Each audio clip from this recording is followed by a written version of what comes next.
Morning students. चलिए हमारे 12th syllabus की पोएम नंबर 9 को आज स्टडी करते हैं, रीड करते हैं। इससे पहले मैंने आपको पोएम नंबर 8 पढ़ाई है।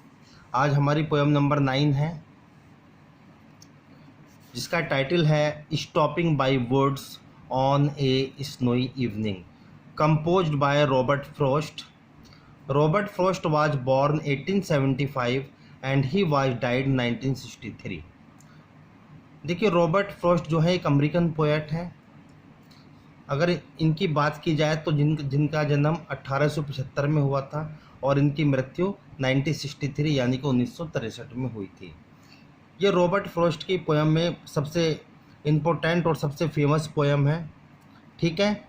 यानी कि the poem describe the event of an evening when the poet is passing through a lovely woods.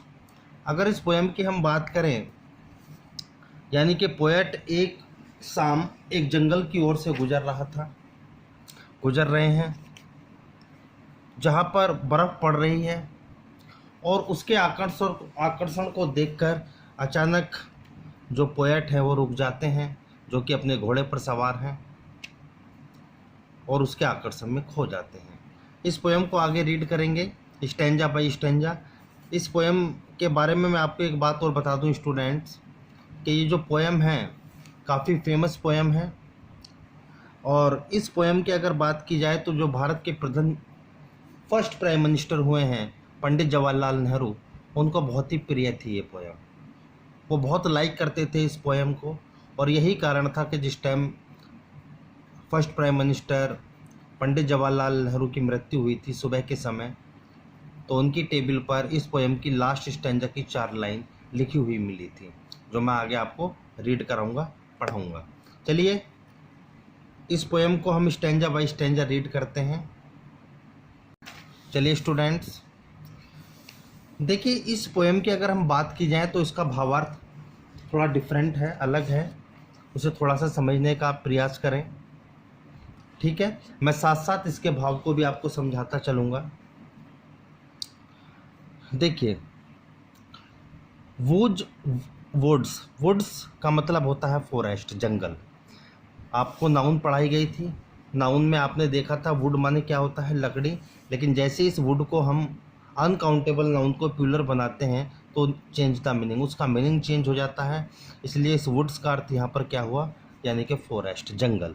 Was woods these are I think I know, यानी कि पोएट जो हैं एक जंगल से गुजर रहे हैं अपने घोड़े पर बैठे हुए, और एक शाम बर्फ़ पड़ रही है। उस झरने को, बर्फ़ के झरने को देखकर अचानक उसके आकर्षण को देखकर वो रुक जाते हैं और उसी में खो जाते हैं।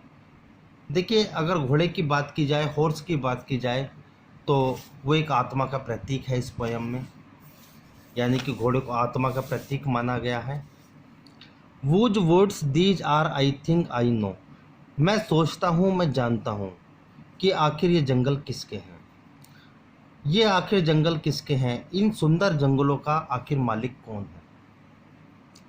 His house is in the village though, यद्यपि शायद मेरा विचार है कि इन जंगलों का जो मालिक है वो शायद यहीं इसी गांव में रहता होगा। He will not see me stopping here, शायद वह मुझे नहीं देख पाएगा स्टॉपिंग हियर, यहाँ रुके हुए।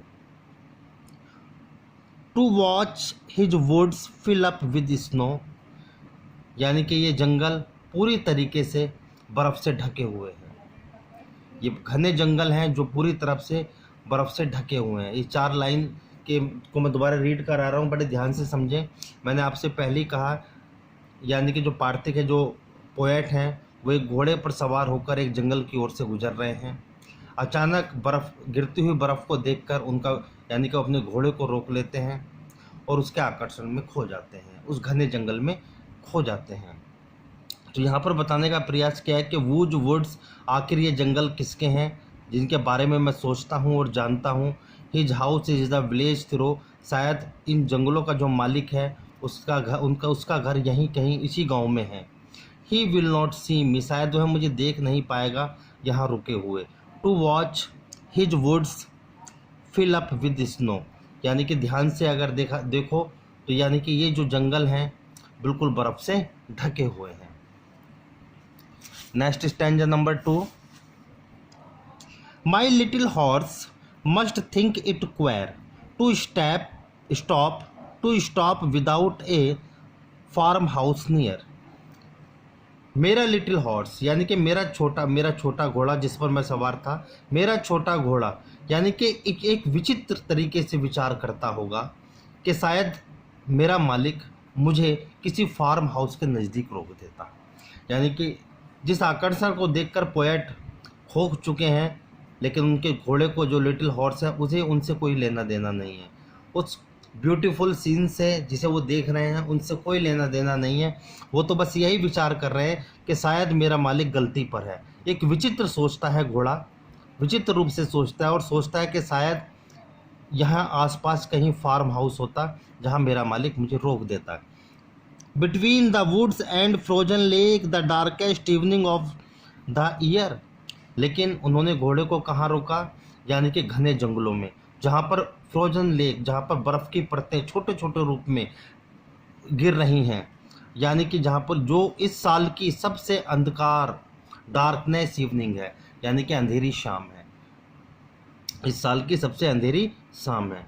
तो इन 4 लाइन में पोएट ने बताने का प्रयास किया है, यानी कि कह रहे हैं कि माई लिटिल हॉर्स यानी कि मेरा जो घोड़ा है, शायद वो विचित्र रूप से ये प्रयास कर रहा है, ये सोच रहा है कि मेरा मालिक मुझे जो है किसी फार्म हाउस के नज़दीक रोक देता, यानी कि लेकिन मेरे मालिक कहीं गलती पर तो नहीं है, मेरे मालिक से कहीं गलती तो नहीं हुई। बिटवीन द वुड्स, लेकिन उन्होंने मुझे कहाँ रोका, उस घने जंगलों के बीच में जहाँ पर बर्फ़ की परतें गिर रही हैं, और शायद the darkest evening of the year, और वो साल की सबसे अंधेरी शाम है।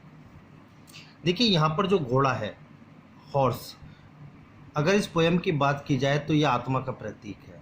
यानी कि हर व्यक्ति के अंदर एक आत्मा विद्यमान होती है, और व्यक्ति जो है अपने इस संसार में आता है, अपने कार्यों में लगा रहता है। ठीक है, जो इसका आध्यात्मिक अर्थ है इस पोएम का, मैं वो आपके साथ शेयर कर रहा हूँ कि हॉर्स जो है एक आत्मा का प्रतीक है। और जब हम कार्य करते हैं, अच्छे कार्य करें या बुरे कार्य करें, हमें आत्मा हर बार प्रेरित करती रहती है। अच्छा होगा तो अच्छे के लिए, बुरा होगा तो बुरे के लिए हमें रोकती भी है। ठीक है ना। तो ये आत्मा का एक प्रतीक है हॉर्स यहाँ पर। यानी कि इस संसार के अंदर व्यक्ति आता है, अपने कर्मों को करता है, अपने दायित्वों को निभाता है, और एक दिन इस संसार को छोड़कर हमेशा के लिए चला जाता है। चलिए अगले स्टैंजा पर चलते हैं। He gives his harness bells a shake to ask if there is some mistake. जो बात ऊपर बताई गई थी वही बात नीचे डिस्कस हुई है कि he gives his harness bells a shake.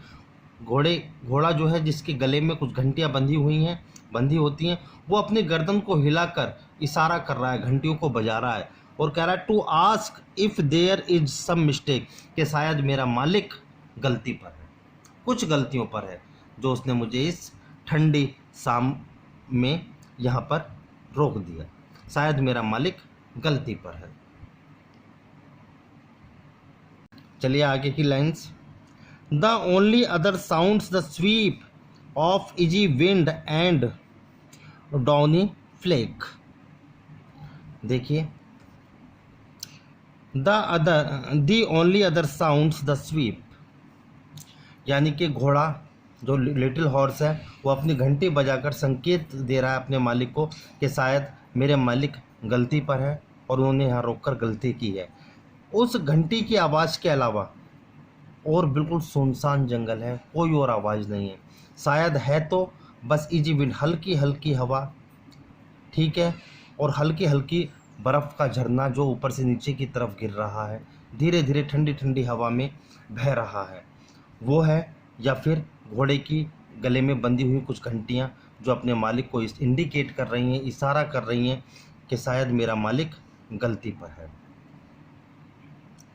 The woods are lovely dark and deep, last stanza है।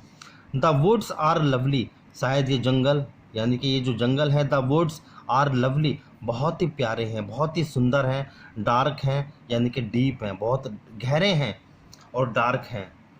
But I have promise to keep, लेकिन मैंने किसी से वादा किया है, अपने आप से वादा किया है। अब पार्थिक सोचता है, मैंने अपने आप से वादा किया है। And miles to go before I sleep, and miles to go before I sleep. ये 4 लाइन देख लिए, बहुत इंपॉर्टेंट लाइंस हैं, मोस्टली इसमें से एक्सप्लेनेशन आती है एग्जाम में।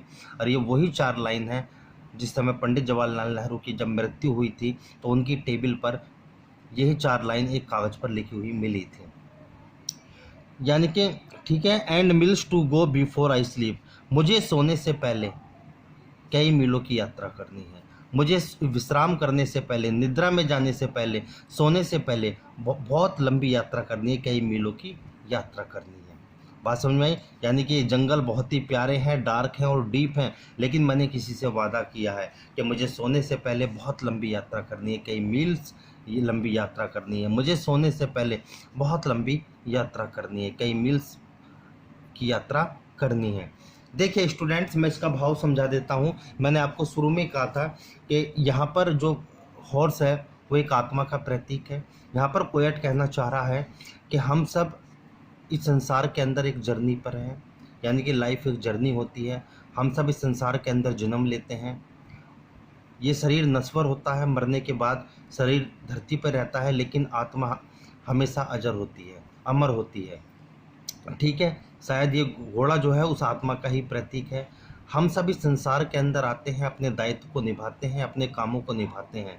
यानी कि वो कहना चाह रहा है कि मुझे सोने से पहले, हमें सोने से पहले यानी कि मरने से पहले, जब व्यक्ति एक गहरी निद्रा में चला जाता है, व्यक्ति की मृत्यु हो जाती है, यानी कि व्यक्ति को मरने से पहले बहुत लंबी यात्रा करनी है। यानी कि अपने दायित्व जो वही संसार में आया है उसे अपने कामों को, अपने दायित्वों को निभाना है, जिस काम के लिए वो उसने इस संसार के अंदर आकर जन्म लिया है।